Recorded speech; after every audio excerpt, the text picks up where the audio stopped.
যোৱাকালি অসম বিধানসভাত মন্ত্ৰীগোটৰ যি প্ৰতিবেদন অসমৰ জনবহুল আৰু আগবঢ়া 6 জনগোষ্ঠীক জনজাতিকৰণৰ যি মন্ত্ৰীগোটৰ প্ৰতিবেদন, এই প্ৰতিবেদন যোৱাকালি অসম বিধানসভাত আনিছে আৰু আমি চিচিটোৱা বা আমি জনগোষ্ঠীসমূহে অসমত বসবাস কৰা আদিম জনগোষ্ঠীসমূহে জনজাতিসমূহে আমি নতুনকৈ আৰু কোনোপধ্যে জনজাতিকৰণ হোৱাটো আমি নিবিচাৰো আৰু সেইবাবে এই জনজাতিকৰণ নতুনকৈ হলে আমাৰ যি জনগোষ্ঠীসকল আছে জনজাতিসকল আছে পূৰ্বৰে পৰা তেখেতসকলৰ সকলো দিশৰ পৰা অধিকাৰসমূহ খৰ্ব হ'ব।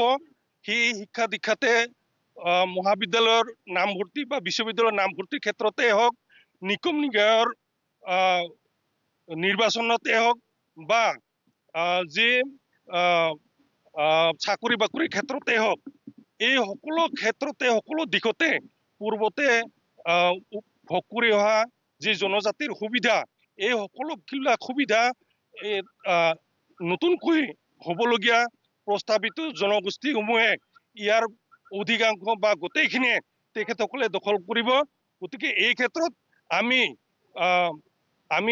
অসম চৰকাৰক বা অসমৰ যি মন্ত্ৰীগোটৰ প্ৰতিবেদন আমি কোনোপধ্যে আমি মানি ল'ব নোৱাৰো। 6 জনগোষ্ঠীক জনজাতিকৰণ কৰা কোনোপধ্যে আমি মানি নলওঁ। তাৰ কাৰণে আজি এই মন্ত্ৰীগোটৰ যি প্ৰতিবেদন, এই প্ৰতিবেদন আমি দাহ কৰিছো। কাৰণ আমি যি জনজাতিসকল আছো, সেই জনজাতিসকলে নতুনকৈ আৰু কোনো জনগোষ্ঠীক জনজাতিকৰণ আমি